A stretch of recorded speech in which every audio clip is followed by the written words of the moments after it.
Forget gurus. Forget anyone claiming to be an online business expert without going through the challenges of entrepreneurship themselves. The Real Money, Real Business podcast is here to prove the best insights in online business comes from your fellow online business builders. We dig into stories of entrepreneurs selling their business on the Empire Flippers marketplace so that you can learn how they made their business profitable, how they overcame obstacles, and what lessons they learned in their online journey. If you want to take your business and your knowledge to the next level, you've come to the right podcast. Let's get started.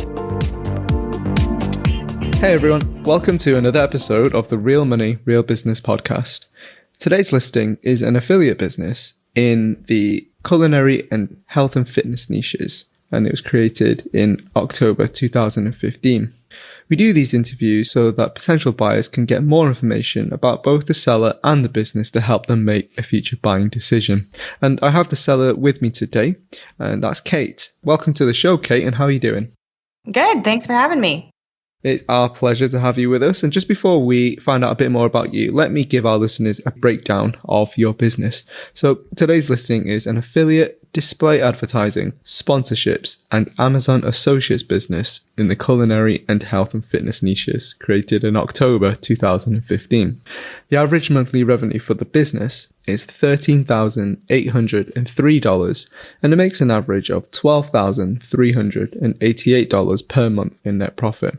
The assets included in the sale are the domain and all of the site's contents and files, an email list with 15,000 subscribers that's hosted on ActiveCampaign, and social media accounts.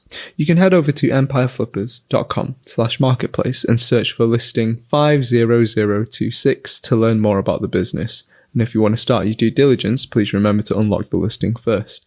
That's a very general overview about the business, but let's find out a bit more about you, Kate.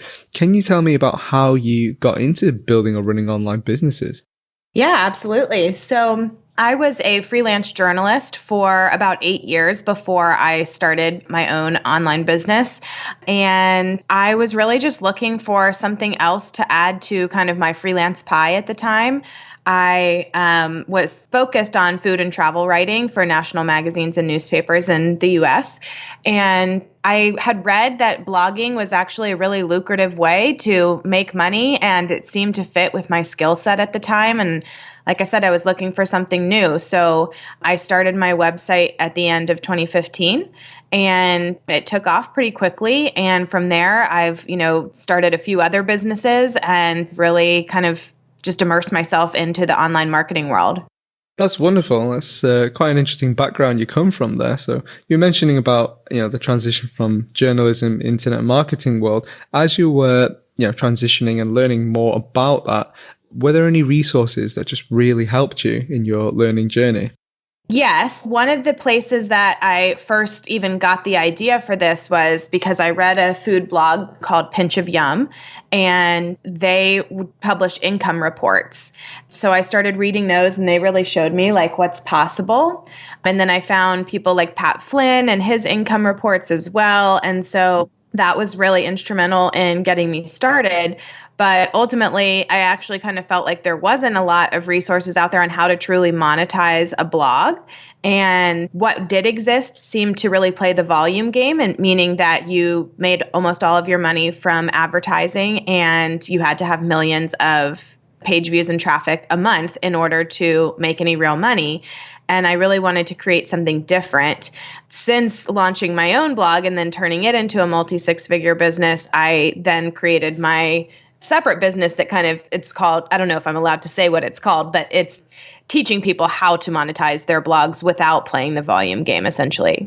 Gotcha. I think that's a really refreshing take on things as well, because I think that can be quite a high barrier to entry. Like a lot of people who want to get into making money online through, say, blogging, I think a lot of people have that misconception that, we need to have, like you said, millions of views and stuff like that in order to actually start making decent money. And the matter of the fact is, you don't need a huge amounts of traffic if your content is good and the traffic is good as well. So that's really great to hear.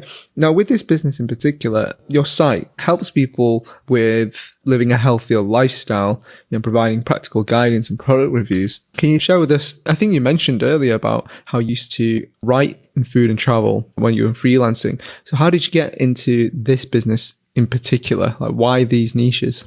Yeah, I mean, I think I knew I wanted to still be talking about food. I'm a food lover and definitely a foodie in the truest sense of the word. I just love to eat. I love learning about other cultures through their food. And that was a big focus of mine as a journalist. So I knew I wanted to do something with food.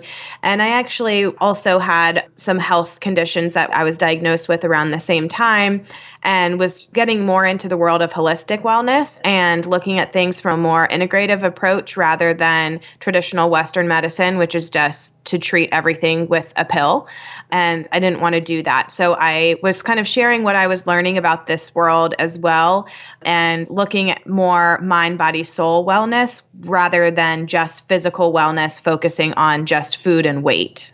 No, that's great. I think, kind of like you say, you obviously had a deep personal interest in it. And it's interesting you were saying about looking at health from an alternative perspective as well, especially around the holistic wellness. And there's nothing wrong with loving food. So I can completely get behind you with that one. I just want to talk about your experience as you were learning to scale this business. Were there any things that you learned that you would apply to building future sites or businesses?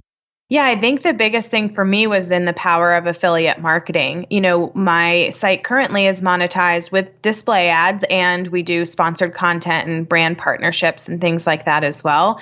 But where the money really comes, like the bulk of the money comes from, and certainly the most passive part of earning from this site is with those affiliate partnerships. So I am fully convinced of the power of affiliate marketing now, and it's definitely something in future businesses and current other businesses that it's a big focus for me. For sure. I guess on the other hand, was there anything that you tried that didn't really give you the ROI that you were hoping for? You know, it's hard to say. There were things that I feel like just weren't aligned with me and what I like to do. Like, I'm not big on social media, so I don't like to spend a lot of time there personally. So even though we were able to grow our Instagram account to over 45,000 followers, I just never really wanted to hang out there. So I never felt like what was driving my business forward and really moving the needle. And so I focused more on email marketing and nurturing my audience through emails rather than through social media. And I do feel like it made a big difference, both in just my own personal happiness and what felt good to me. And I think that it moves the needle more. I think email is much more powerful than social media.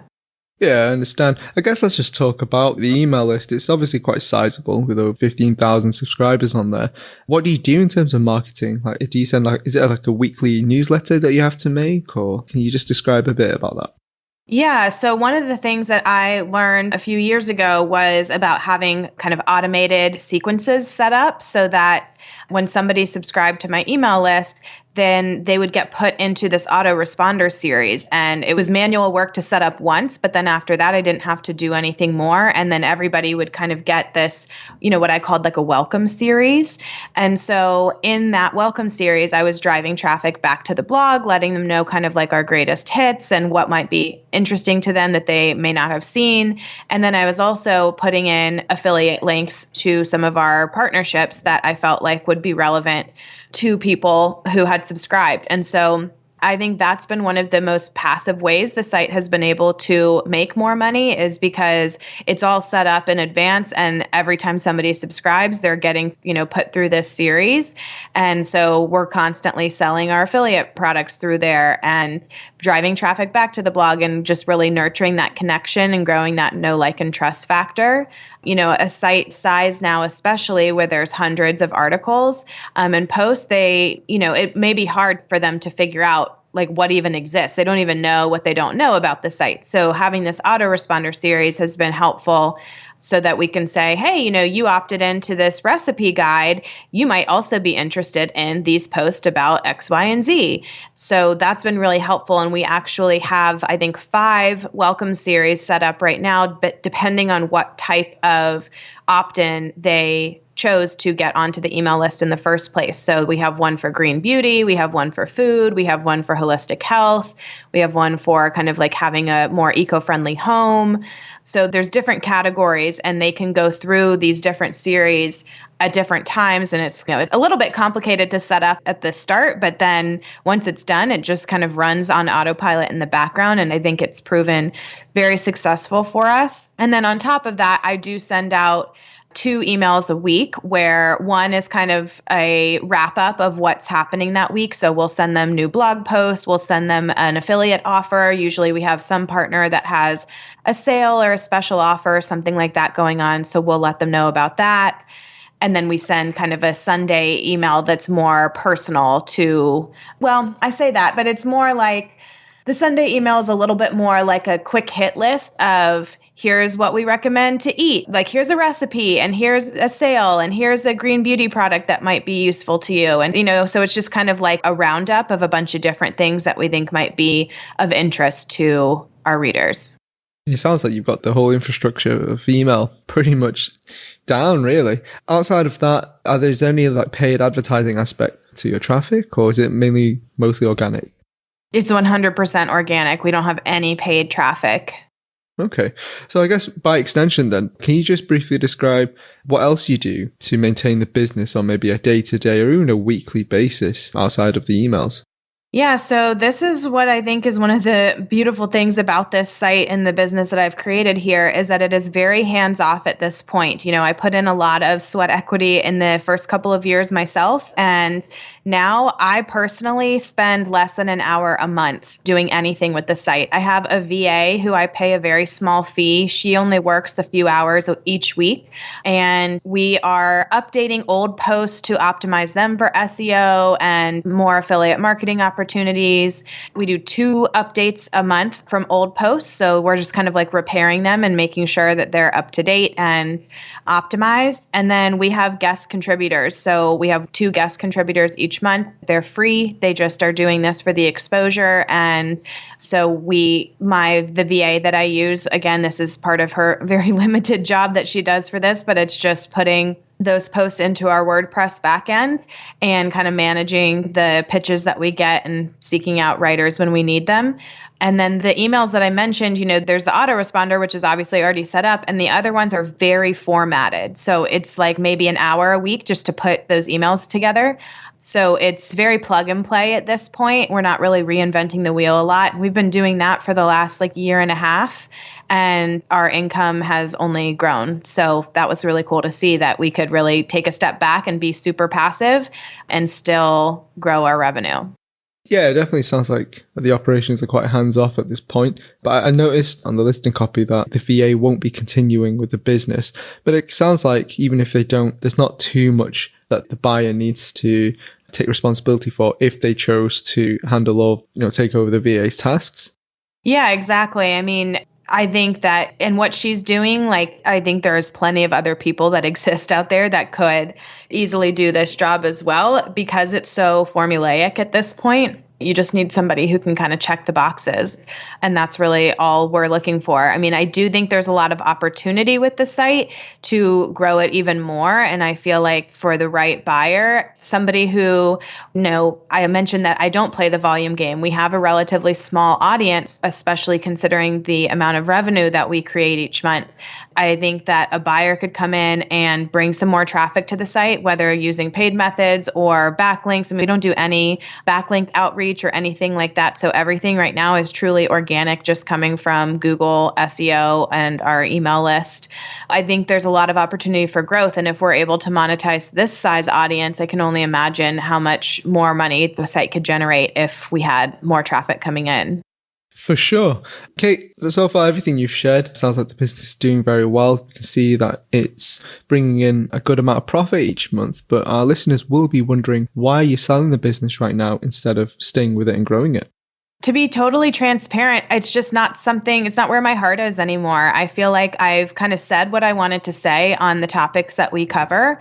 I've been doing this now for going on 6 years, and I just don't really have the desire. I have other businesses that I'm working on now, and those feel more in alignment to me and what I'm looking for moving forward. And so as much as, this site has been my baby for sure and a labor of love, and sometimes I'm like, am I crazy to sell this? Because it is so passive. And, I think I could continue this way for a long time, but it's just not in integrity with what I want to do right now. My heart's not in it. I come up with these ideas of like, oh, we should try this and we could do this to grow the site. And then I just think, I don't really want to be the one to do it. Yeah, it makes sense. It sounds like your interests lie elsewhere at this point, and I think that's pretty natural, especially when you're an entrepreneur.